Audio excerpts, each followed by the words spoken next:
I was left behind at my own wedding. She found someone better, my best man, smirked as he delivered the news.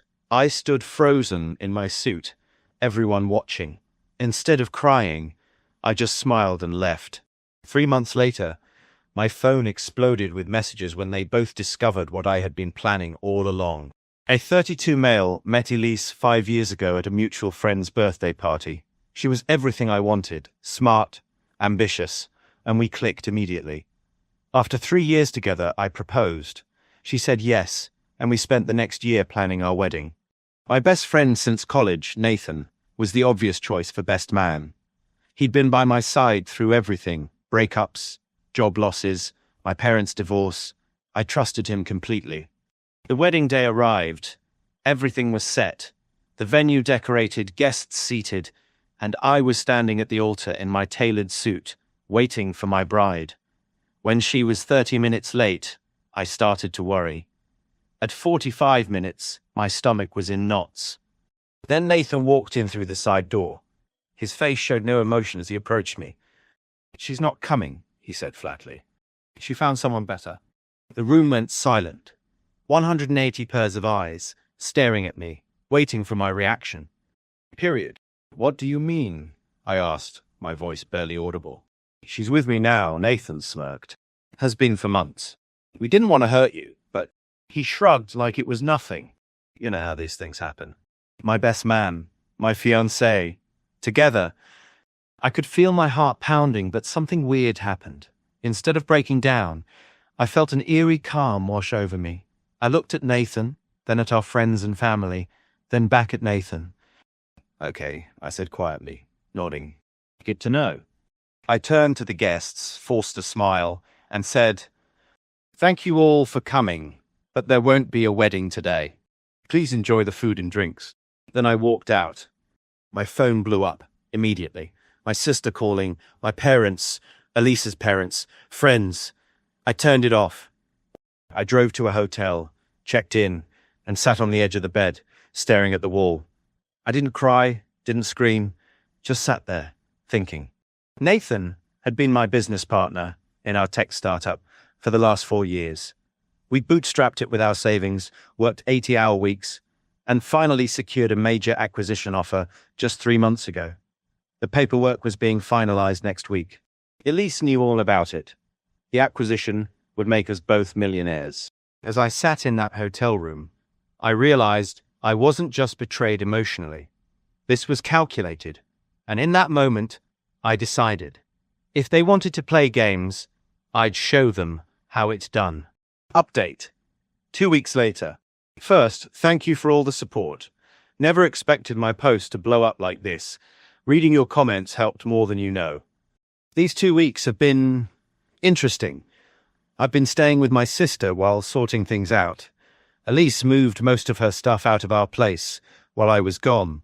She left her key on the counter with a note that said, "I'm sorry it happened this way. I hope someday you can forgive us both." Forgive them? Lol. Nathan texted me about talking through the business situation like adults. I've read his messages but haven't responded. He's called 17 times. His last text, "Don't fuck this up for both of us because you're emotional." I'm emotional. That's rich. Yesterday, Elise's mom showed up at my sister's place. Apparently, Elise told everyone I was controlling and emotionally unavailable, which is why she had to find comfort elsewhere. For Mom actually asked if I would consider working things out, because Elise was confused. I just stared at her until she left. Meanwhile, I'd been busy. Met with my lawyer 3 times.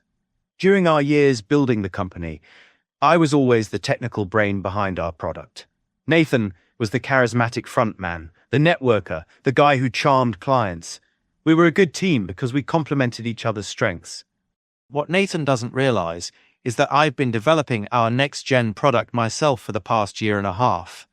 I started this side project while he and Elise were apparently starting their affair.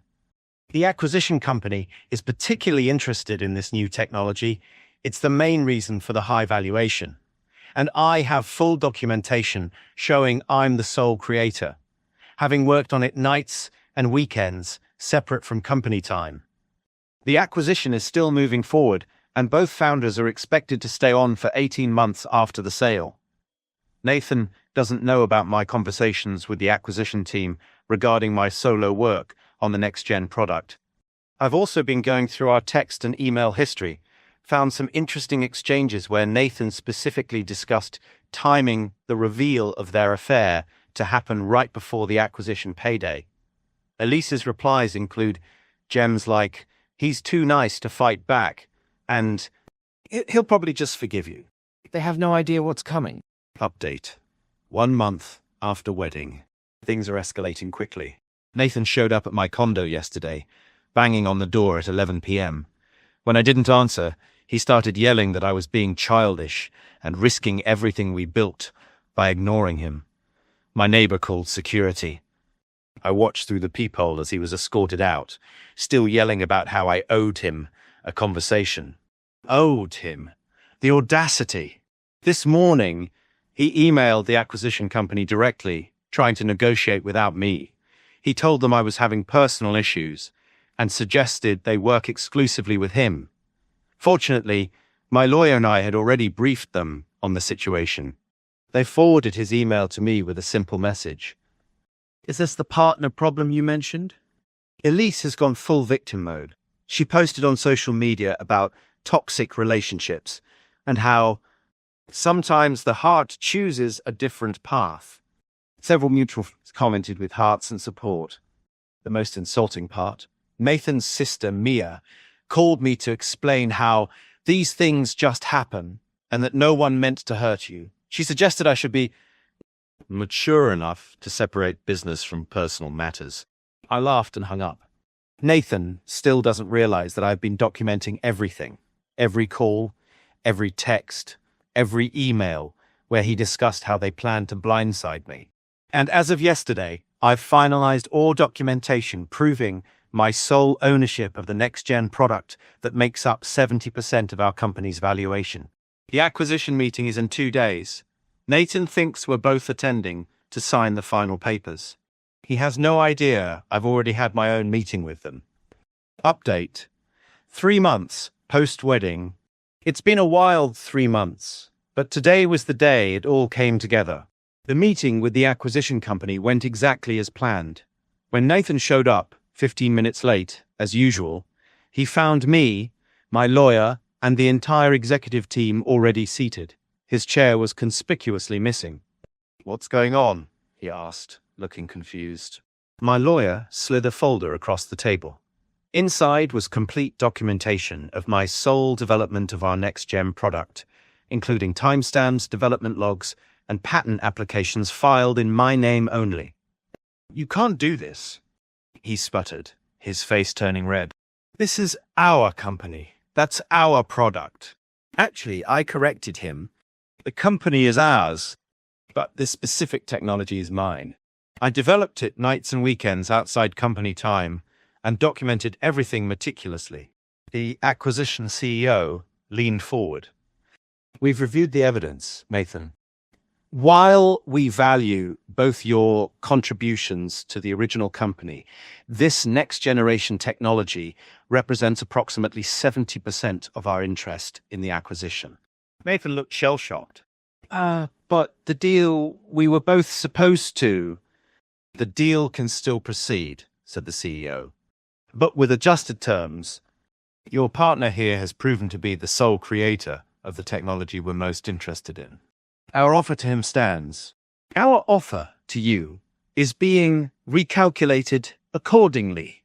Nathan pointed at me accusingly. "You planned this all along." "No," I replied evenly. "I just did my job while you were busy planning your affair with my fiancée." The meeting continued with Nathan sidelined. The acquisition would proceed with me receiving 85% of the proceeds based on intellectual property valuation. Nathan would receive the remaining 15% for his contribution to the original business. Both of us would still need to stay with the company for the 18-month transition period as originally planned. That afternoon, my phone exploded with notifications. Nathan, you can't do this to me. Nathan, I'll sue you. Nathan, you've ruined everything. Elise, what have you done? Nathan is devastated. Elise, we need to talk right now. Elise, this isn't fair. It was just a relationship issue. Then came the flying monkeys. Mia, How could you be so petty? Nathan's mom. After all he's done for you. Mutual friend Tyler. Bro, this is taking things too far.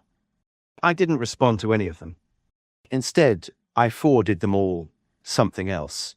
Screenshots of the texts where they planned the wedding day betrayal to happen before the acquisition, specifically to try to emotionally devastate me to the point I wouldn't fight back. The phone calls stopped abruptly. An hour later, I got an email from the real estate agent. The sale of my condo was complete. By tomorrow, I'll be on a flight to start my new life. Nathan and Elise can have each other. What they won't have is the future they planned at my expense. Update. 6 months later. It's been half a year since that day at the auto, and I'm writing this from my new apartment overlooking the ocean. The view helps. The acquisition deal closed successfully. I stayed on as a consultant for the transition, then stepped away completely. Financial freedom at 32 feels surreal.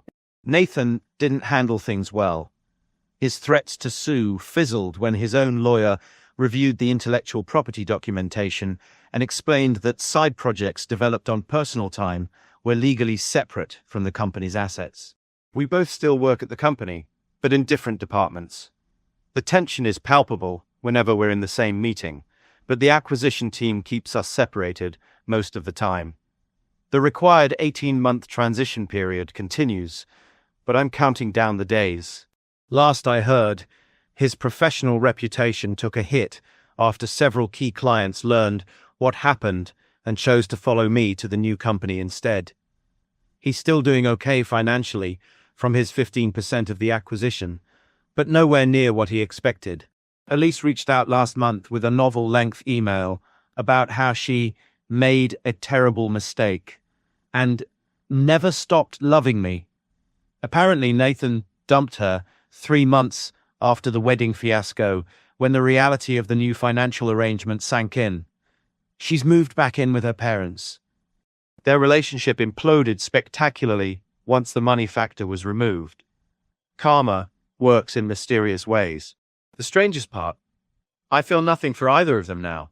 No anger, no resentment, just nothing. Some unexpected developments. Nathan's younger brother reached out to apologize. Unlike the rest of Nathan's family, he recognized how messed up the situation was and wanted no part in defending it. We've actually become friends. Several investors who heard about how I handled the situation have approached me about my next venture. Turns out, integrity matters in business after all. I've started dating again, casually. Nothing serious yet, but it's nice to know that one betrayal doesn't define your whole life. To everyone who supported me through this, thank you. The advice to stay calm, document everything, and let the consequences happen naturally was spot on. For anyone going through something similar, sometimes the best revenge isn't a dramatic confrontation, but simply letting people face the natural consequences of their actions, while you move on to better things. I won't be updating again. This chapter of my life is closed. Unexpected update. 1 year later. I wasn't planning to post again, but something happened yesterday that I thought might provide closure for those who followed my story. I was back in my hometown for a friend's wedding. Yes, ironic. When I ran into Nathan's mum at the hotel bar. I tried to leave without engaging, but she approached me. "You destroyed my son's life," she said, loud enough for nearby people to hear. I took a deep breath. "Your son made his choices. So did I." You lost everything because of you! She continued, her voice rising. "His business, his reputation, his relationship." Several people were staring now. I kept my voice calm. "Your son slept with my fiancée, planned to humiliate me at my own wedding, and tried to cut me out of my own company. What exactly did you expect to happen?" Her face reddened. It wasn't like that. Elise came on to him. He was trying to let you down gently. I couldn't help but laugh. By telling me she found someone better in front of all our family and friends. That was gentle. Well, you didn't have to ruin him financially, she insisted. That was vindictive. No, I said vindictive would have been sending everyone the texts where they planned exactly how and when to betray me. Vindictive would have been taking the entire deal for myself and leaving him with nothing, which I legally could have done with the intellectual property I created. What I did was protect my work while still allowing him to walk away with something. She had no response to that. As I walked away, she called after me. He's still struggling to rebuild, you know? Are you happy now? I stopped and turned back. I'm not happy or sad about Nathan's situation. I just don't care anymore. That's the difference between revenge and justice. Revenge consumes you. Justice frees you. I walked out and enjoyed the rest of my weekend. This is truly my final update. I've moved on completely, building a new business, dating someone wonderful, and looking forward rather than back. Life after betrayal isn't about getting even. It's about getting free. That freedom worth every penny.